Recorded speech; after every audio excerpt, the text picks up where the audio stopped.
नमस्कार मित्रों, ये है कल्लू भोजपुरिया स्टार चुलबुली स्टार कल्लू। आकांक्षा दुबे से शादी कर चुके हैं और बड़े खुश नजर आ रहे हैं। ये है बोल्ड हीरोइन भोजपुरी की आकांक्षा दुबे।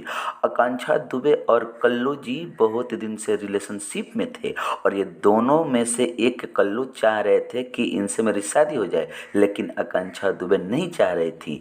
ये चाह रही थी कि नहीं, अभी शादी नहीं होगी, लेकिन कल्लू के मनाने पे आखिरकार ये आकांक्षा दुबे जी मान गई और दोनों का अपने मर्जी से विवाह हो गया उत्तर प्रदेश के सीतापुर के एक होटल में। हाँ जी, ताज़ा समाचार यह है कि आकांक्षा दुबे से कल्लू पांडे का विवाह हो गया है। ये दोनों कलाकार हैं और भोजपुरी स्टार हैं। पहले से बहुत दिन से रिलेशनशिप में थे, बहुत दिन से काम कर रहे थे साथ में। ये बोल्ड हीरोइन है भोजपुरी की, जानी मानी स्टार दोनों कलाकार अब शादी के प्रणय सूत्र में बंध चुके हैं। देखिए कितना सुंदर नज़ारा है कि ये दोनों एक होटल में वैवाहिक प्रणय सूत्र में बंध चुके हैं और दोनों बहुत खुश लग रहे हैं, बहुत खुश।